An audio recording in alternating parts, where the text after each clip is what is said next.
Welcome back. With us here at the studio is a regular, and he's an ambassador, Dr. Ekie C. Ekie. He's a political and public affairs analyst. It's a pleasure to have you here with us, sir. Thank you for coming. Thank you so much. Thank you for being here. My pleasure. Hope you had an amazing Christmas and New Year period. Yeah, amazing. We're expecting a very wonderful New Year. Okay. Then that's good to know. And right into the story for today. Federal High Court in Abuja has made an order of interim freezing and forfeiture of over 228.4 million naira linked to former Governor Theodora Orji of Abia State to the federal government on allegations of money laundering. The money is domiciled in a bank account of a contracting firm allegedly used by the former governor, his family, and other government officials to siphon public funds. Justice Emeka Nwete, in a ruling on an ex parte motion moved by the Economic and Financial Crimes Commission (EFCC's) lawyer, Fadila Yusuf, also directed the EFCC to make publication of the order on its website. According to Mr. Nwete's order, interested parties should show cause within 14 days of the publication of the order. The judge adjourned the matter until February 3 for a report of compliance. And a report that Mr. Orji also served as a two-term senator representing Abia Central District before retiring from active politics. He was also the former governor of Abia State. The motion dated 30 December 2024 and filed on 2nd January by Ms. Yusuf, who was also brought under the court's inherent jurisdiction. Yusuf said EFCC was investigating them for the allegations following an intelligence report received by the commission against Mr. Orji. According to her, preserving the money pending investigation and of persecution is necessary. Quickly, I'd love to ask you, Ambassador Dr. Ekie, about this. We know that Theodora Ojuzo-Kalu was the former governor of Abia State. Theodora Orji. Theodora Orji. Yes. Okay. He was the former governor of Abia State, and he was also a senator 2 times in Abia State. Yeah. You know, and then this money laundering, in quotes, alleged money laundering was it happened while he was in office, you know, and then it got to the point. This issue has actually been going on. It's Theodora Orji that we're actually talking about here. Theodora. Yes. Yes. Then it got to a point that he has been in office during this period, and this money laundering was actually going on while he was still in office up till now, you know, and then the court has forfeit the order to seize this money until further notice. But actually wanted to ask you if the fact that he's been in office is actually a detriment, is actually a prerequisite to siphon money, as because these people are public figures that we put in office to actually oversee the affairs that we do, to oversee the affairs of the state, if I'm not mistaken, because everybody cannot come out and make declarations. So we have heads that come to speak on our behalf, which are the governors that govern the state, that directs the affairs of the state. You know, as a governor at the time, this were certain things that he actually had to put in place, including putting his family into this system that he actually siphoned money. Nobody's saying that Theodora Orji did not actually do something while he was in office, but the question here is that supposed to be a prerequisite for someone who is in office to actually siphon money? Thank you very much. But before we proceed, I would like the correction to be made. Okay. That is not Ozo-Kalu. All right. It's still showing there, so that it will not mean that we are discussing a different person. Okay. I know it's a technical error, so they should correct it as quickly as possible. Now, having said that, so the public should be aware that the subject of discussion this morning is not about the revered Senator Okalo. Theodora Orji. Rather, it is the former governor and also former senator, His Excellency Senator Theodore Orji.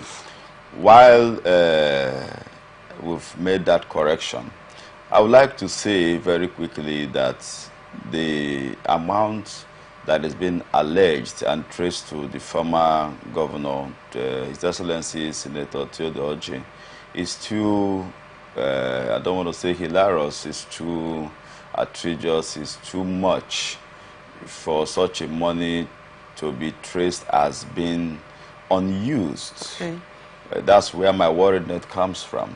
Because if such a money was plugged into the economy, into the infrastructural, provisions of Abia State, in tourism, in security, in different areas of that beloved state, I think the achievements of the former governor would have been more laudable. Okay. And I equally think that the impact of his governance would have been more on the people of Abia State. And I think that his testament or testimony would have been more better. But in any case, we are not here to say he is guilty or not guilty, because the matter is still pending in a competent court of law. And like the EFCC has rightly said, that the essence of the freezing of that account and confiscation is to preserve that money.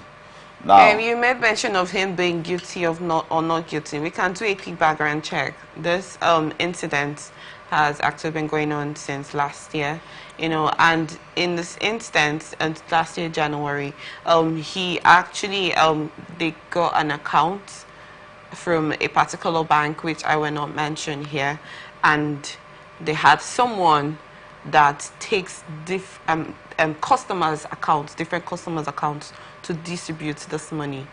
well, like And it was traced back to him because we have bank statements. no, it's not a challenge. Okay, because you said he could be guilty or not guilty, Of course. proving in court. No. But there are alleged confirmation about No, the incident. you see, when you alleged, he who alleged must prove. Allegation, the court can admit it as part of your own evidence, but the person in question has the rights, constitutional rights, to make a defense, to prove that the evidences before the court was misinformed or they are not valid. So because they have brought evidence does not mean conviction. In matters, people can forge, people can create evidence. So it doesn't matter the sources of their evidences. So we are waiting as Nigerians who have respect and who think that our leaders most times are not what people have alleged them to be. So we want to see the former governor of Abia State being exonerated. Now, my own worriedness is that the money tracing to him that is not being used, if those money are still there, and which I think they are, because the EFCC has confirmed that those money are, the court order is for them to preserve that money so that their account will not be touched, so that those money will be intact. Okay. So we expect the Reverend Senator and then his counsel, that's his lawyers, will come up by his own testimonies and the provisions of explanation how that money and why those disbursement was made. So not the fact that because you receive a credit alert from the directive of His Excellency through an account agent to you does not mean that it is fraudulent. So I think he is going to explain to the court the intentions of those money. So if the intentions were for projects that were not executed. If they were for projects, I'm sure there are accounts that have been designated for particular cases like that. No, If there are projects, you will not have to go through corners to, put this monies in their account? No, you see, I made mention of the fact where these funds were distributed amongst different accounts of customers from a particular bank. So if you want to use those funds for projects, you will not distribute them. You would have an account that has been designated for that particular project. No, you see, the point here is, when we talk about projects, we talk about programs. We are here in this country where politicians, philanthropists most times, they want to reach out to their constituents. They want to reach out to people that they want to help financially. They will ask you to open an account. Everybody in a particular bank is done. So I do not want to hold brief for His Excellency. Okay. I do not also want to hold brief for EFCC because the matter is in court. So my own prayer and my humble request and desire is that at the end of the day, let it be that the allegation against His Excellency was not completely true. So, but I want to also feel that I may not completely be surprised, because if this kind of resources in trillions, right, where like I said, in millions, if this chunk of money was even put in one of the projects in Aba, because before now the roads in Aba, internal roads, are being seen to be very, very dilapidated, which I think this kind of resources, for whatsoever reason, if it was used for such an occasion, it would have been better. But I'd like to know, which we are waiting, because the matter is in court, and I'm sure the former governor is going to place a defense. And unless he appears in court and said he's guilty, then we now know that the allegation against him is the way it has been alleged. All right, thank you on that, Ambassador Ekie. Well, moving forward, China Development Bank has approved a $254.76 million loan to Nigeria to support the completion of the Kano-Kaduna Railway project. This development comes ahead of a scheduled visit by China's Foreign Minister Wang Yi to the West African nations this week. As part of his annual New Year tour of Africa, Wang Yi will arrive in Nigeria on Wednesday and meet with President Bola Tinubu and senior government officials on Thursday today, according to the Nigerian Ministry of Foreign Affairs. The 203-kilometer 126-mile standard gauge railway, which connects Kano, a key northern city, to the nation's capital, Abuja, has faced delay due to funding challenges. The project is estimated to cost $976 million. In a statement on its website, China Development Bank said the newly approved loan would facilitate the smooth progress of the railway's construction. Once completed, the railway is expected to provide a safe, efficient, and convenient transportation link, consequently benefiting local residents. The Kano-Kaduna Railway is a key component of China's Belt and Road Initiative and is being constructed by the China Civil Engineering Construction Corporation. Before now, we have actually been having the link with China of funds elevation. If I can use that word, China has actually been, in quotes, borrowing Nigeria money. Okay, this can be part of it, if I can say. Well, before I say something, I had a guest here yesterday, and then we had a situation that in the Federal Capital Territory, that's Abuja, in Abuja, Federal Capital Territory, that a Chinese supermarket was sealed over selling substandard products, and he said that persecution will not be, the people in question will not face persecution because it's a Chinese supermarket. And China has always been known for giving out loans to Nigeria, if I'm not mistaken, subsequently. And there was a time that there was this talk all over that China might get to own Nigeria at the instance because we own them, we owe them a lot, you know. But this is a commendable one, if I have to say, because Kaduna Railways, it links to Kaduna and other northern states, you know, so this is actually a good one. Like it states, there has been issue with funds to complete the project, but China had to come in the situation to ease this construction to make it a successful one, which is commendable. But for how long do we have to keep Nigeria, do we have to keep seeking the consent or seeking help from foreign countries in order to achieve a particular project in the country? Is it that we're running out of funds? The subsidy removal was actually for a reason. If we have to check it, according to the President, Bola Ahmed Tinubu, it was for a reason. But for how long do we have to keep getting loans from foreign countries until we get to achieve whatever we want to get done? Okay, I'd like to say first of all that the idea of the Kaduna Railway and the other roads is a noble decision of government. And then again, fund, like I talked about the budget last time, that budget does not mean funding.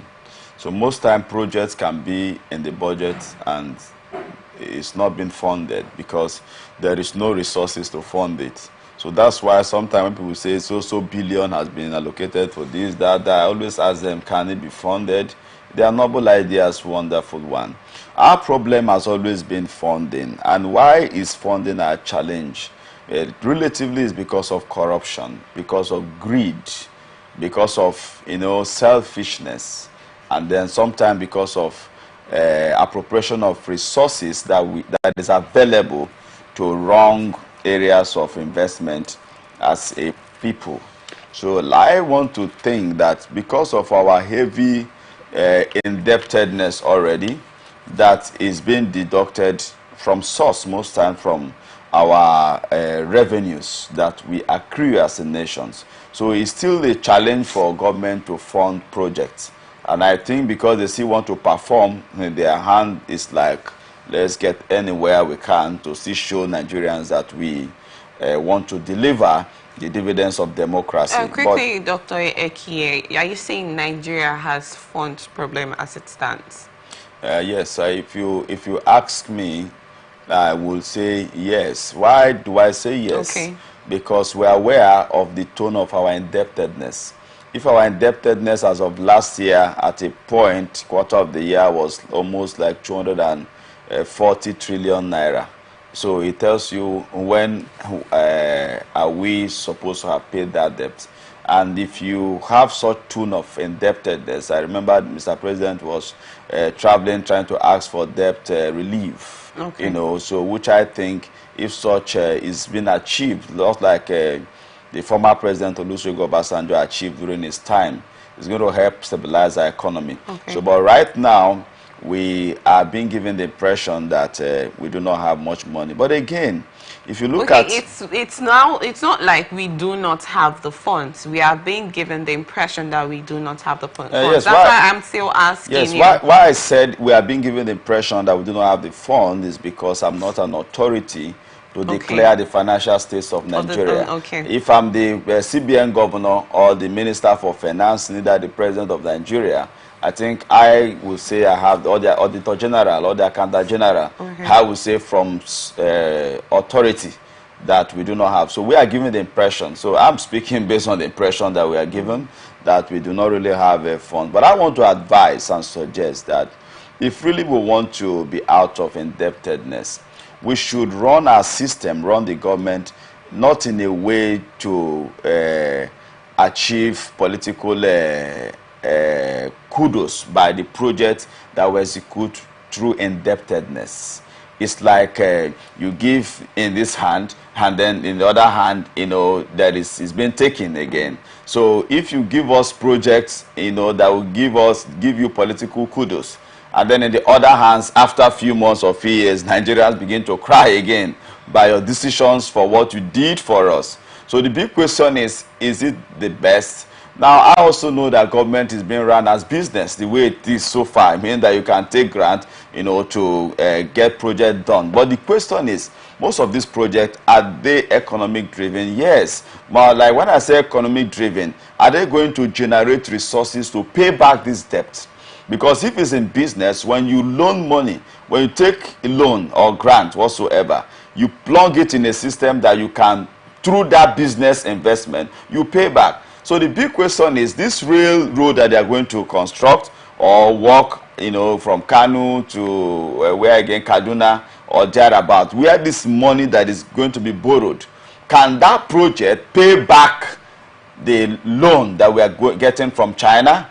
So this is a big question. So I want to think and call on our leaders that we should think inward. What is that inward? If we are going to borrow money, let that investment, so-called investment, be able to pay back that money. Okay. You know, I think it will do us more good. Rather than you borrow money in a project that cannot pay back, you begin to look for another source to pay back those money. So it begins to pressure our economy. Now, removal of fuel subsidy does not mean that we now have all the money to solve all our problems. No, it's just a way of reducing the corruption, you know, in the oil sector. It's also has the corruption been reduced in the oil sector? Well, like I said, I'm not the EFCC chairman, neither the NNPCL MGMD, neither the president of Nigeria. I think those who are in charge of fighting corruption, that they want to give us the accurate ratio of how they have fought corruption. As it stands, NNPCL has been called out by Serap to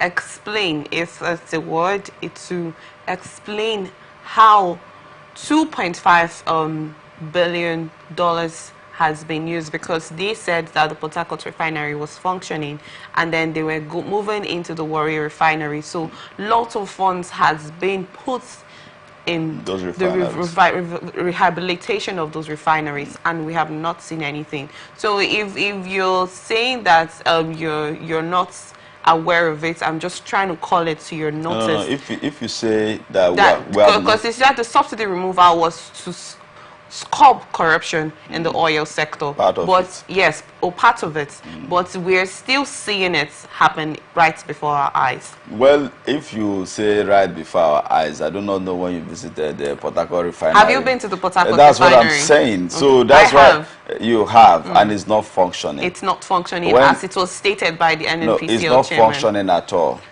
Have you been to the Port Harcourt refinery? I have not. We have not seen trucks loading and offloading from the refinery. Now, you see, when you talk about the truck loading, is a different ball game. The functionality of it, not the bone of a contention. No, I was just trying to get a background study over the subsidy removal that you said the president did in order to curb corruption in the oil sector. Yes, of course. So I was still bringing it to your notice that it's still there. Well, the issue of fighting corruption is not a one-day thing, because it's a system that is like a canker worm, has eaten very deep. So one, we encourage, we salute the courage of Mr. President in doing the needful, but achieving the needful, taking decision for the needful is something we are applauding him. Achieving the needful, that's the next area we need to applaud him. So we think that he needs to achieve the needful. He has taken decision on the needful by saying we have removed fuel subsidy. So what we want to expect now is to achieve the result of the removal of that fuel subsidy, which I think what we are made to understand is to help reduce and curb corruption, and also to save money for our beloved country. How about the floating of the dollar? Well, all of those things are being worked upon. You will realize that the government are making efforts, and the issue of floating of dollar, these things are something that are achievable, easily achievable when you are a very productive nation. So once you are very productive, you have what to exchange with other nations of the world. Then your suggestions and your submissions in terms of currency can make sense. So it's only just a call for us to improve our production level so that our submission and our request and our issue of floating dollar can make more point. Okay, thank you, Dr. Akie. Well, quickly, if I get you right, you said that getting grants from foreign countries is not a bad idea because, according to you, there are not much funds in the country as it stands, as they made us to believe in your words. But what you stand for is, in as much as you want to get grants, let those grants be something that will generate those funds back to pay back, you know, in order not to heap more on the already generated one. But do you think, I asked a question before, do you think that Nigeria is actually out of funds as it stands? Because we have seen instances. Yesterday we discussed about the president giving $20,000 to retired generals, bulletproof SUVs and whatnot, a mouth-watering retirement benefits for generals, you know, and all the expenses that has been made for different reasons, travel reasons, vacation reasons, and medicals, if we can mention all of them. Those resources, can't they be put into the right source and be used for the right benefits? You see, I do not really appreciate when, I would want to say the elites, those who have served us, when the issue of their welfare is being mentioned, it itches so many people. Okay. But when it has to do with the welfare of the civil servants and all that, their retirement benefits, their addition to their salary, we want to celebrate it. You see, life is in levels. The ranking, the man who got to the level of general. Nobody is disputing the fact that these generals do not deserve this.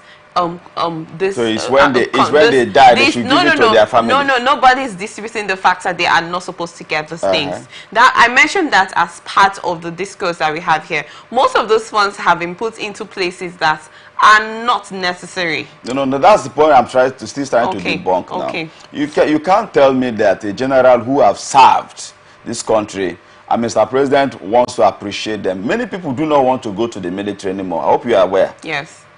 And if our military system collapses, it means that our security system and our economy will collapse. Okay.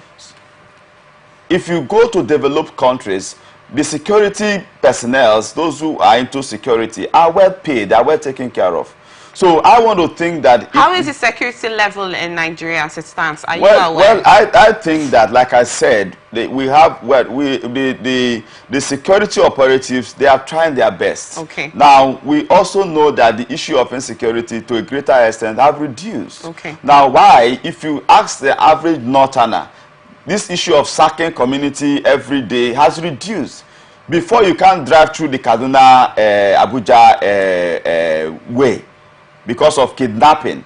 But now you can travel to Kaduna even in the night and you wouldn't be kidnapped anymore. So I think the security, not that we are giving them 100%, but at least they are trying their best. And I want to encourage Mr. President and everybody. I will come to a point, we are talking about the project right now, that anything they could do to encourage the military, the security system, you know, it should be done, because young people are not encouraged entering the military because of what they see them suffer. So if anybody to say that buying them a car of 20... No, I said they were giving bulletproof SUVs. Yes, they should be the services that, yes, if there is money, they should even do more for them. Now, my point here is, instead of, rather than borrowing money in projects that we will not be able to pay back, of course, they will tell us that that project is going to help boost economic life of the Kanurians and the Kaduna business people and other people that travels that road for business purposes. I would like to suggest, if it is going to be taken. Now, this government is giving state government rather, not governors, not their personal money, huge allocations. Now, I will want to feel this way, that for instance, if we believe that the allocation given to the Kano state government and Kaduna is something that we can reduce, if the federal government, with what they keep for themselves, is not enough to use to fund projects that will benefit the Kaduna and Kano people. Okay. Can the federal government meet with the Kano government, meet with Kaduna state government, those states that will directly benefit, and say, this is the project that is laudable for your people. Now, we must achieve it. With what we have, we cannot fund this project. So can we all partner? From your allocation, can you be, can we discount, or can you contribute like a, what do you call it, public partnership funding? Okay. Now, can you contribute this? Why the federal government contribute this? From what we have, not going to borrow. So I think if it's being run that way, I don't think the issue of borrowing money to fund that project is necessary. So I want to feel that government should review most of these decisions. You want to construct what do you call it, East-West Road. Instead of going to borrow money from Cotonou, as for instance, or Burundi or Burundi. Now, why not call the governor of Rivers State, the government of Rivers State, let me use that word, call the government of Bayelsa State, call the government of Delta State, call the government of Edo State, right? And then Akwa Ibom State, that the case may be. This road needs to be fixed. And with what we have as internal revenue and what we generate from our sources of revenue, and after disbursement, we can't fund this project effectively. Can we all agree on, what do I call it again, contributory funding system for the project? I do not think that if my governor of Rivers State will say no, and the governor of Bayelsa State will say no, I don't think so.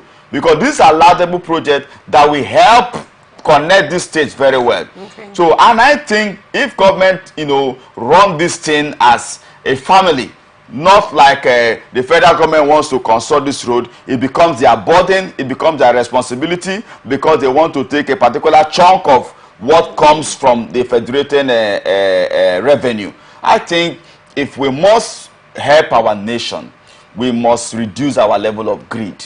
We must reduce the level of what we get, and we can't see the result of it in the field.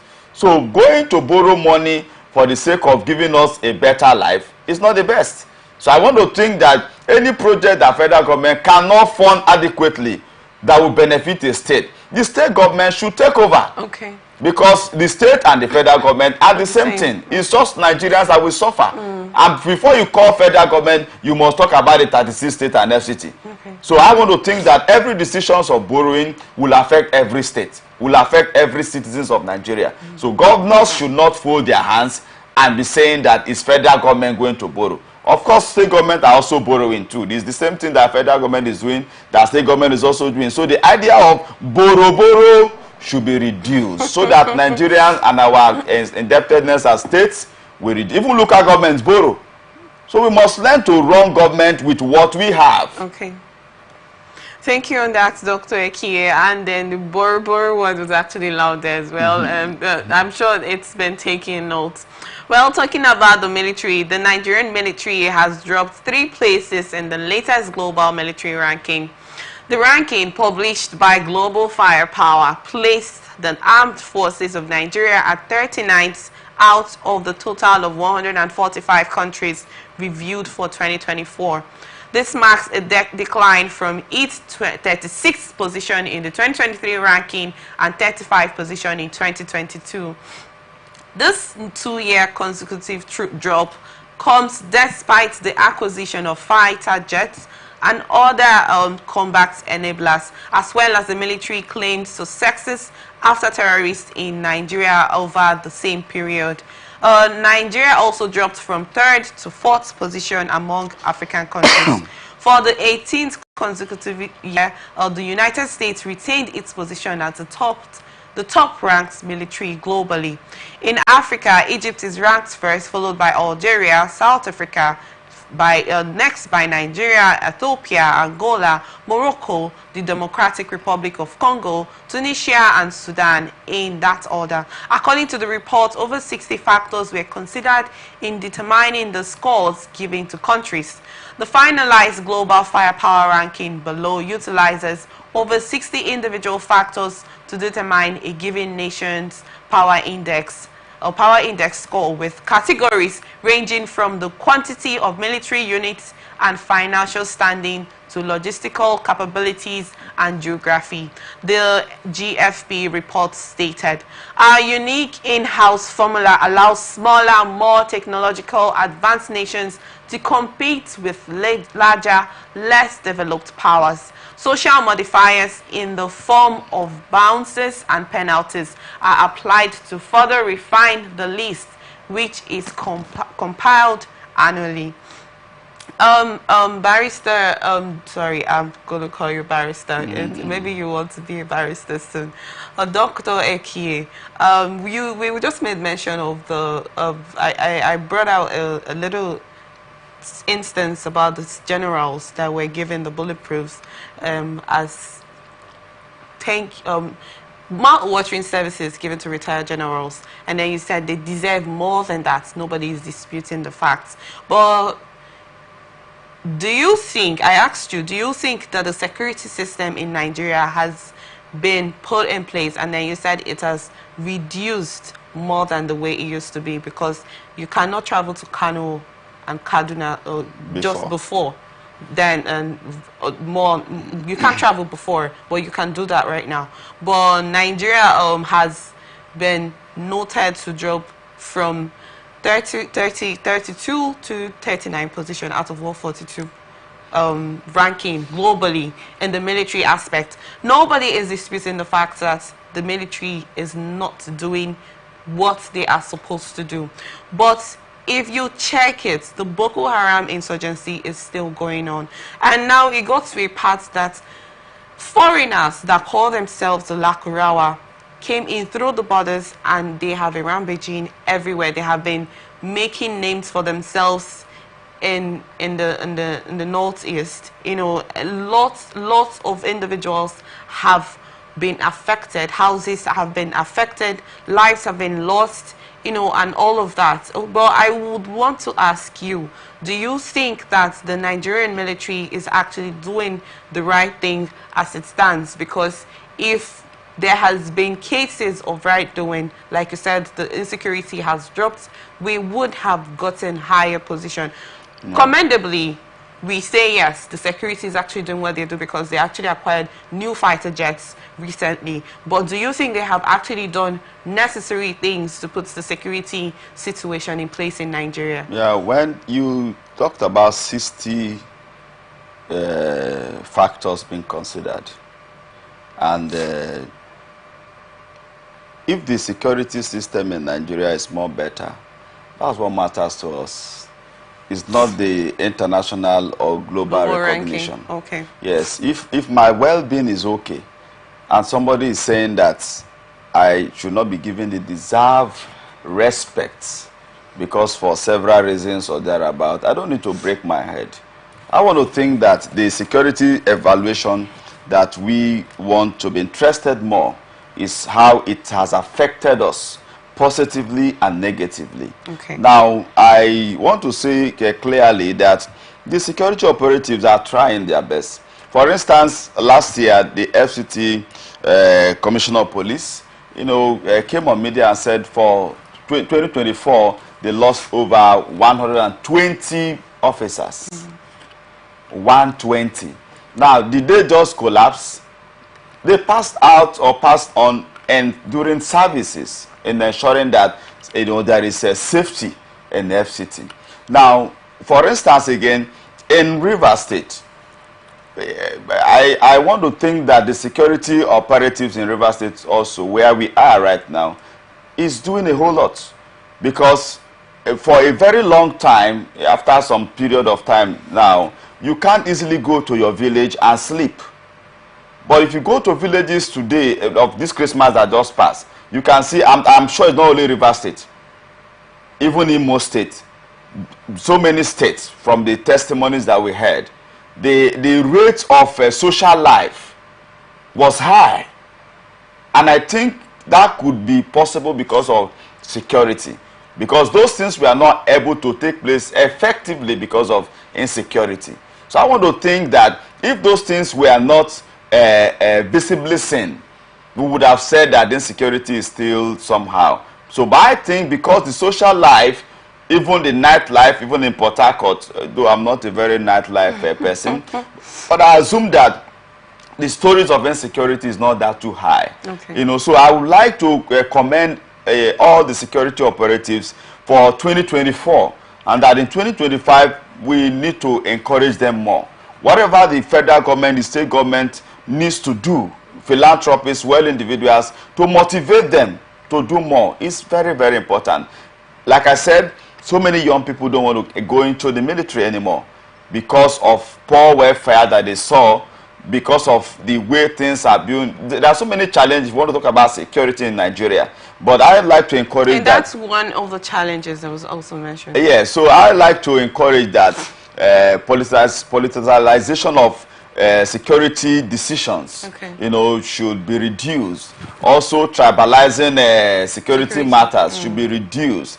Issue of corruption in the security sector should also be reduced. You know, so political interference should also be reduced. Every sentiment that discourages our security level from growing, I think we should reduce it and then begin to encourage those things that will help us achieve better security. So let us not be worried so much about the level. You know, of course, most of our problems as nations are being influenced by some, you know, foreign nations that wants to reduce some nations to nothing, so that they will always seek for help. And of course, if our security system is effective, the sales of firearms from international communities will reduce. So I think sometimes these are psychological ratio, because the people who make these judgments, some of them are instruments to some world powers. It's my assumption anyway. I think so.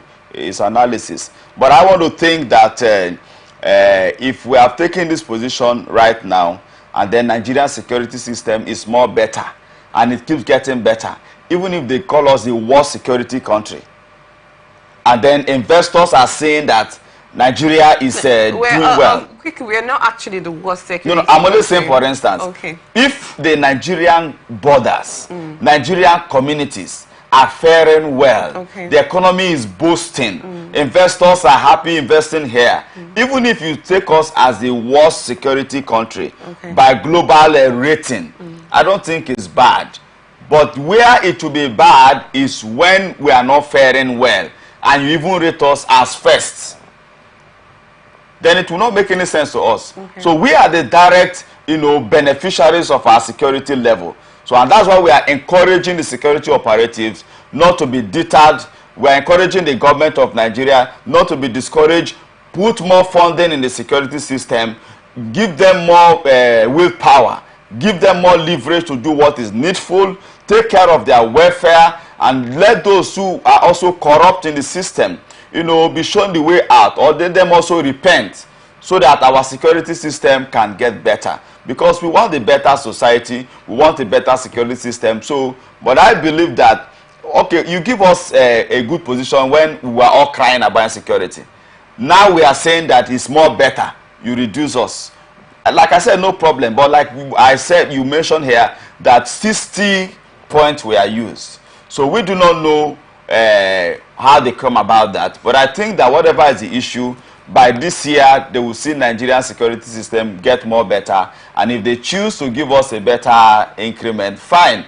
But if they choose not to, we are not saying they are biased. Okay. But we are only saying as Nigerians that we feel that our security system is getting more better and it should improve more. Okay. Well, I can join you and commend the security personnel, because it's not an easy task to want to. It's more like you're being a sacrificial lamb to your country. It's really a commendable one. But I still want to ask, you know, the issue of hardship going on in the country. There's been hardship. There's hardship going on everywhere. There's been this inflation rates and whatnot, but here in Nigeria right now, it's more like it's on a higher note than it used to be. And food insecurity is one of the things that is affected in the country. First off was the oil sector the power sector and then whatnot, and then the food insecurity. I know you're aware of how much it costs to actually get an affordable meal or get to buy certain foodstuffs from the markets. And you know that I made mention of the north. These places are where most of these goods are being produced from. These are the places that they transport these foods to the south and other parts of the country. As it stands, most of the states are affected by insecurity. Nobody is saying that the security personnel, the officers are not, the militaries are not working. But isn't it necessary to actually do what is start from the root cause? Actually, if we're okay, let's say where everybody's complaining about the first subsidy removal has affected us. How about sorting security by allowing food to move freely, by allowing these farmers to go to their farm and cultivate this agricultural them that they are trying. Now, the issue of food insecurity, like we've always said here, greatly is tied to insecurity because farmers are not able to go back to farms. Yes. But right now, most farmers have returned back to farm.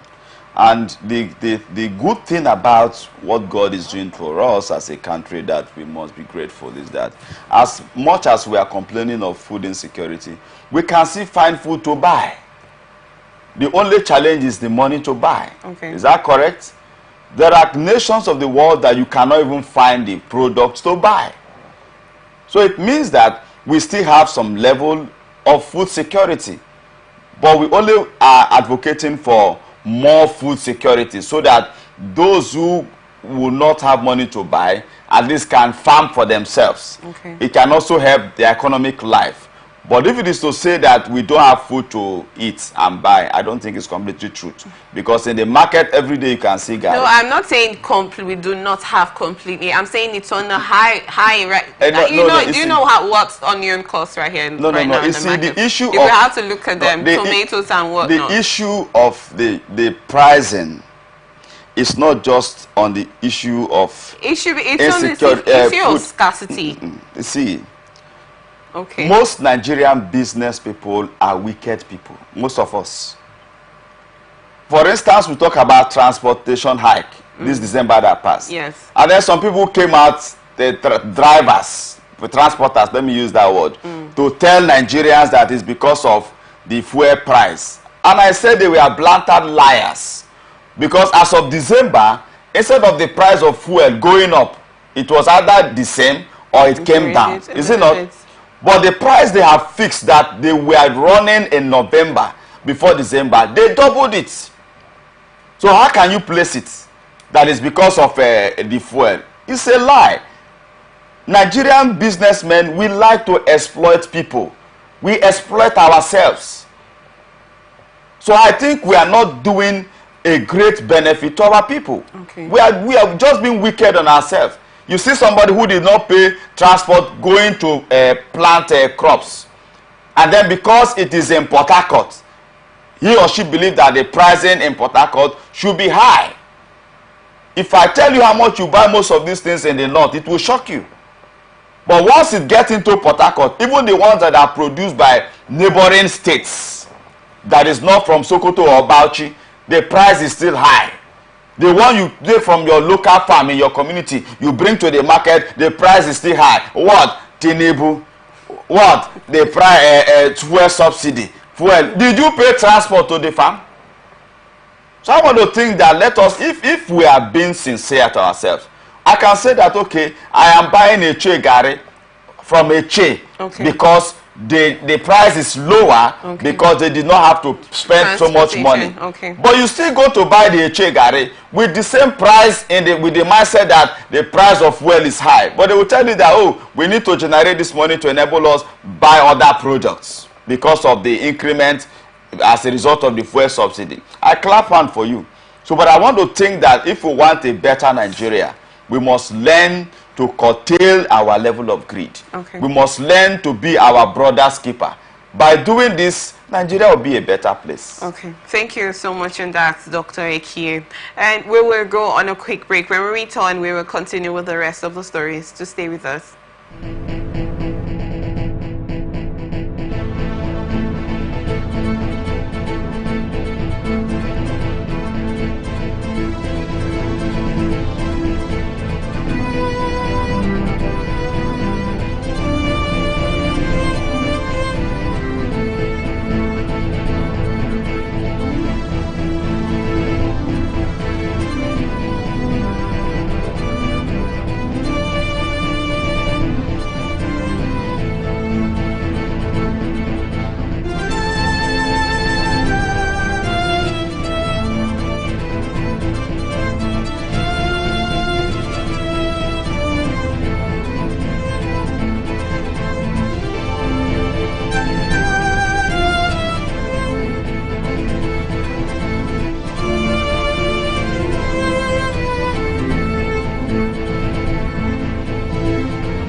From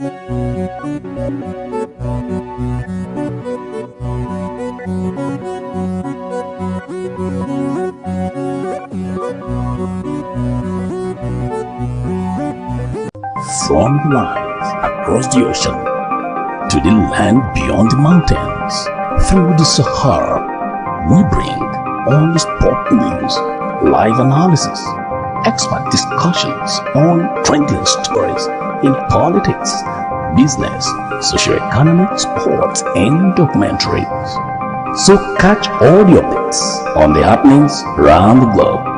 Stay focused on the fact today, only on ATN.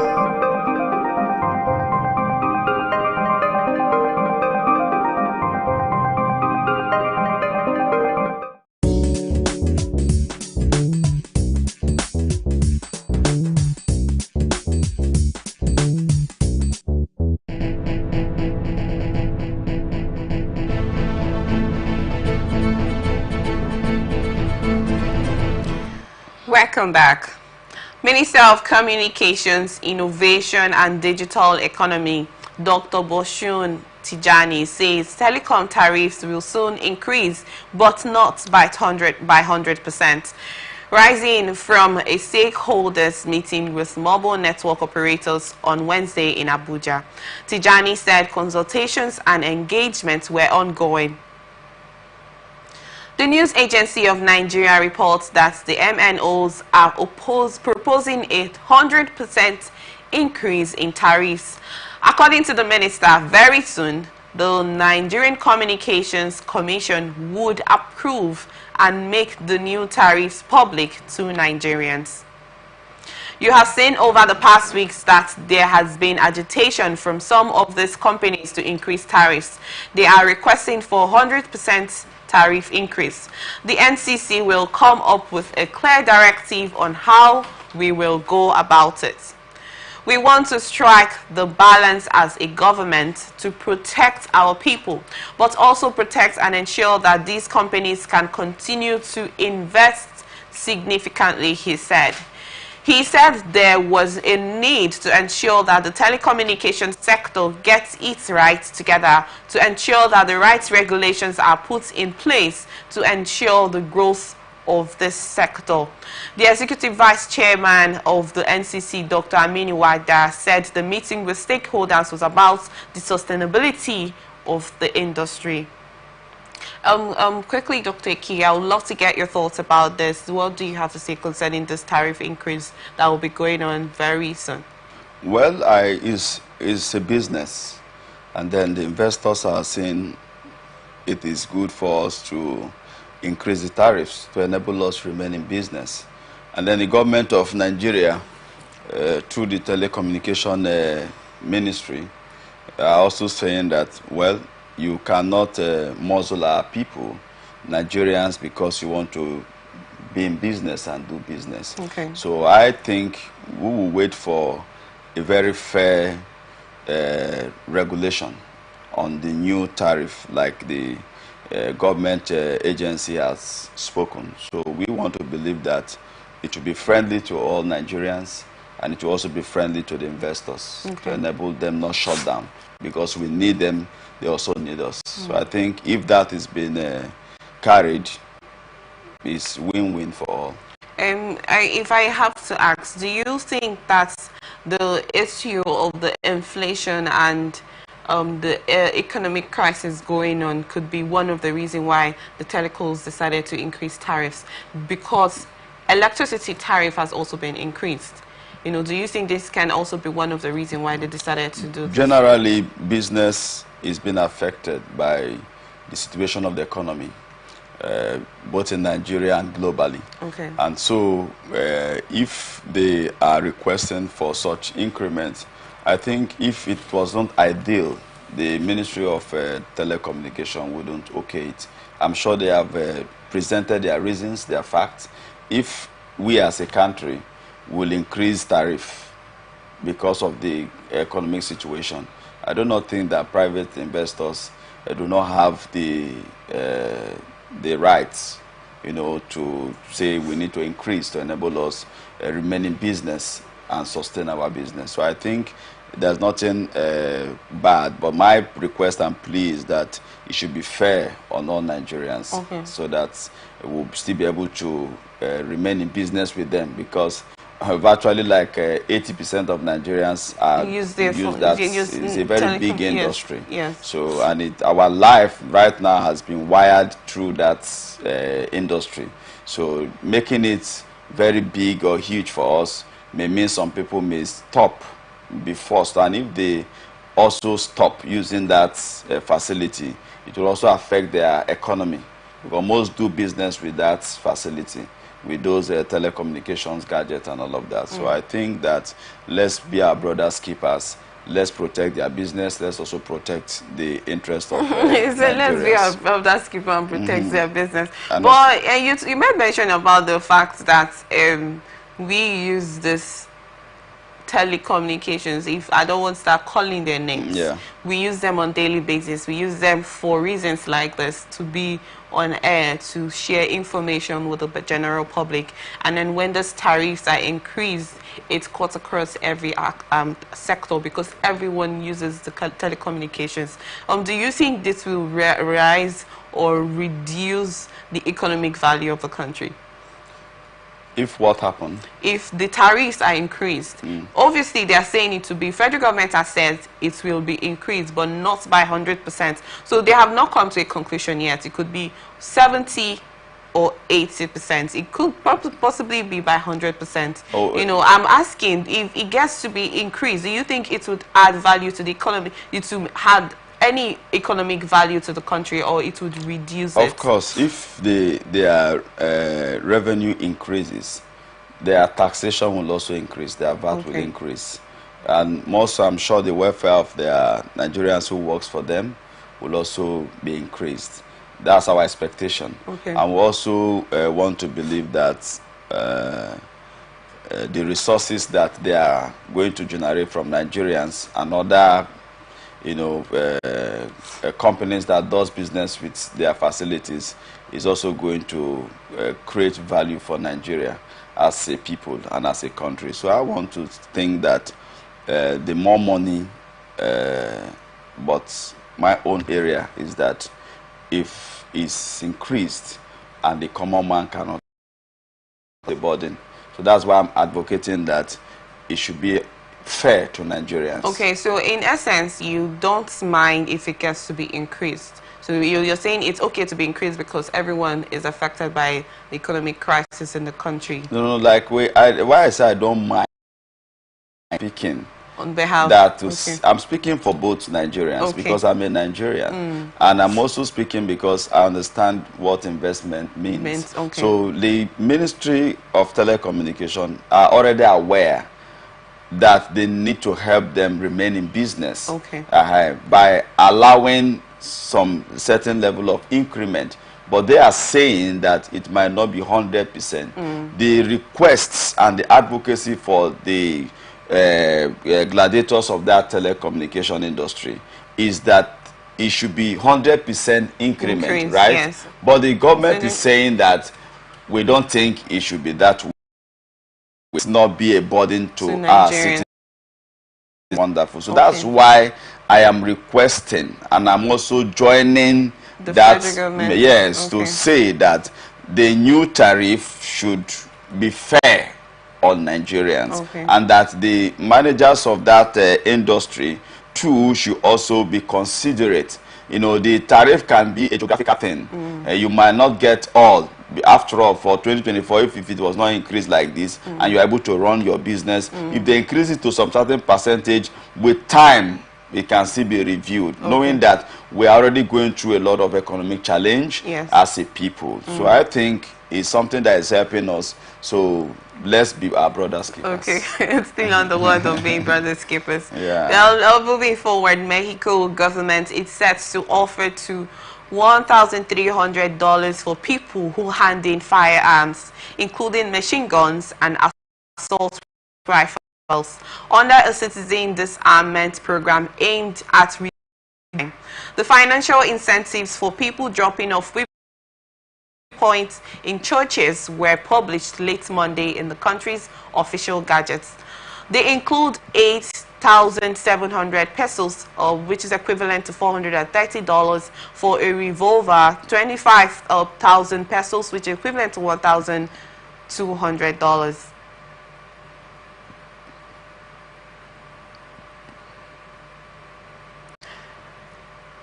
For an AK-47 rifle and 450,000 pesos, which is equivalent to $1,300 for a machine gun. President Claudia Sheinbaum last month encouraged residents to participate in the Yes to Disarmament, Yes to Peace program, assuring those skeptical that they would not be persecuted if they gave up weapons. It's about setting up places like the lobbies of churches where people can go to turn in their weapons and give them economic incentives to give up their firearms. Mexico is plagued with violent crime linked to the multi-billion-dollar illegal drug trade. In 2023, the country recorded 31,062 homicides, 70% of which were caused by firearms. According to preliminary data from the National Statistics Institute, this was what was stated. Do you think this is actually a commendable one from the Mexico government to reduce crime rates in the country by urging the citizens to submit or give away their firearms in exchange for $1,300? Well, I think it's a lesson to every country. Okay. Those who desire that there is need to live like some international or foreign countries. You can now see that there is always a negative effect to such kind of decisions. Now, government have done is to say to review our past way of life. It has done us more harm. It's a policy for everyone to own gun. So that's why it's not an illegal thing. You have the right to own gun, just like in Nigeria too. But in Nigeria, I don't think it's very easy to get license to do that. But again, I commend the government, and I also want to appeal to the Mexicans, Nigerians who are in Mexico too, that the new desire of the government of Mexico is a good one. Okay. And I know, of course, it will now, it's not going to be easy, because Mexico is known for drug business. And most of the drug warlords are from there. And the firearms are what they use for protection. Yes. It's what they use. So if you are saying that you want them to drop this arm, unconsciously are you saying that the drug business and most of these nefarious businesses that strive with firearm should now also be unlawful? Wait, what business strive with firearms? If you have to reiterate, if you have to take it back, what business strive with firearms? That's what we're saying, that the drug dealers, okay, you know, they have firearms. Are they recognized businesses? Well, you know, you can achieve so many things with firearms. Okay. That's why you see the robbers, the kidnappers, they use firearms. So most of these businesses strive with firearms. Okay. So I think that it's going to curb the rate of crime, and which is the intention of the Mexican government. And they also offer that if you are scared to feel that you will be apprehended, you can go to the churches and gets your reward for it, which is actually a commendable one. Yes, still. I think it's a model that Nigeria also has deployed during the amnesty for the militants. The churches were also used as point of retrieval of firearms. Yes. You know, but in Nigerian case, I don't think money was attached to it. Okay, yes, there was money was attached to it then. Now, I want to think that it's not bad. The Mexican government is even being fair enough to look at the prices of assumptions. I'm not into fire business anyway. But I think with what they quoted is almost assumptuously the same rates for each of those arms. Yes. You know, and I think it's like the money used in purchasing this arm is not going to be a waste. We are giving you in exchange. back. Yes. You know, I think it's a very ideal, you know, way of doing things. And I want to just join to plead that as a country now, you know, let us not celebrate the issue of firearm. Let us not, you know, celebrate the issue of illegal firearm. You made mention of the drug business owners in Mexico, because it's more like a recognized capital of drug lords, and oftentimes people have license to own guns for security purposes. In that instance, how do you think this can actually help? Well, in the instance where they have to give back their guns in order to curb crimes in Mexico, when the issue of self-defense and security comes in, how can that be controlled? Well, I think what the Mexican government is also trying to, for every rule, there is an exemption. So I think there is still an exemption or the criteria for licensing you to own a firearm.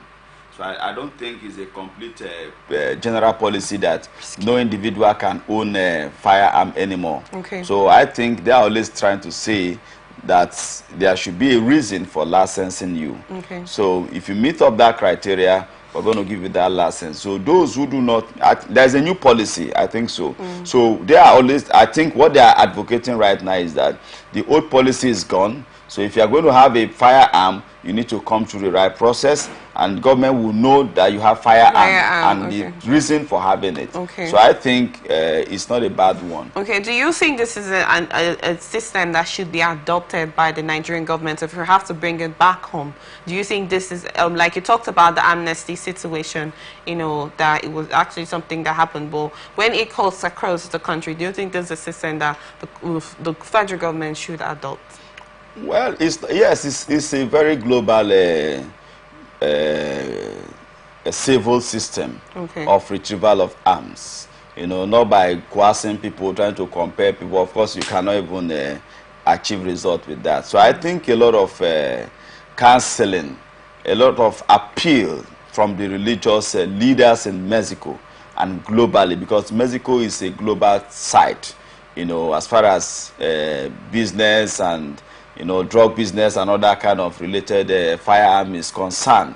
So I think that religious leaders in Mexico and globally needs to appeal also to the Mexicans. Talking about religious leaders, there was a case that happened in the East, and a particular priest that actually had a firearm.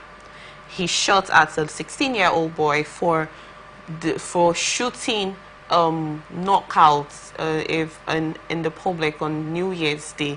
You know, you can see the whole thing, how it just goes around. We actually had that the government, the police actually banned the use of this knockouts and what's not in this country in certain states. I don't know if it was announced. Where was it? The particular priest actually opened fire on this boy, and that was it. I am sure it was in the night. Yes. And I'm sure it was for self-defense. It's self-defense in an instance where you had to shoot at someone. No. If he has the last, You see, if he had the license. If he had the license, okay.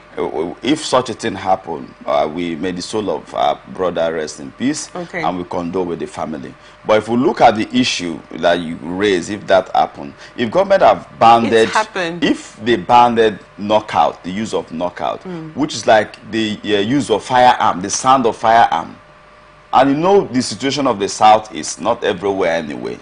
Now, if in that community, in that area, each time there is you are aware that priests are being killed, priests are being kidnapped. Okay, so he right? got that in sense of self-defense. No, so it's not something that can be adopted in Nigeria. No, it's there. If you need firearm, if you need to own one, you have to apply. Government gives you the license to own one. Okay. So if that priest is being licensed to own one, and he shot the poor boy at night, assuming that maybe they are kidnappers or people that wants to come and kill him, it's self-defense. Okay. But you know, the law can only hold him on what do you call it, manslaughter.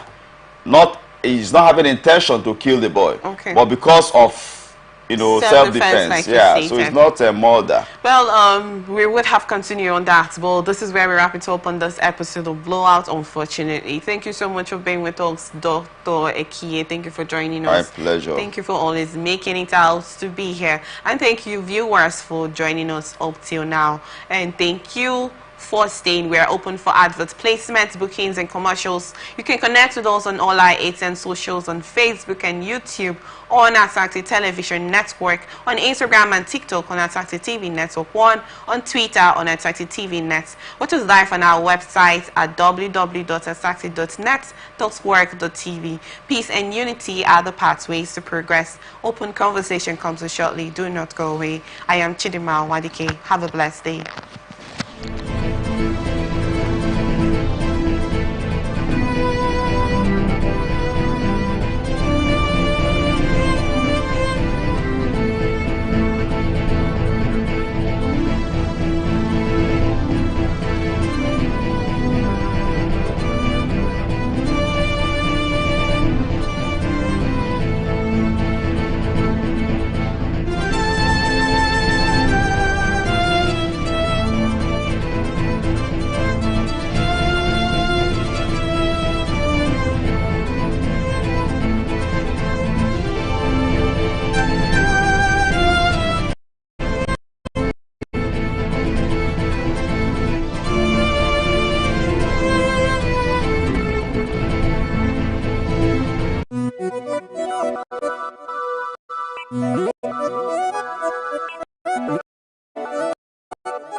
From lines across the ocean to the land beyond mountains, through the Sahara, we bring honest pop news, live analysis, expert discussions on trending stories in politics,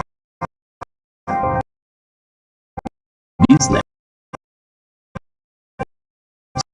socioeconomic, sports, and documentary.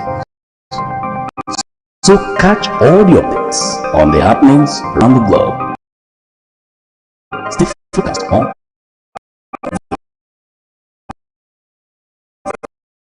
Fact Today, only on ATN.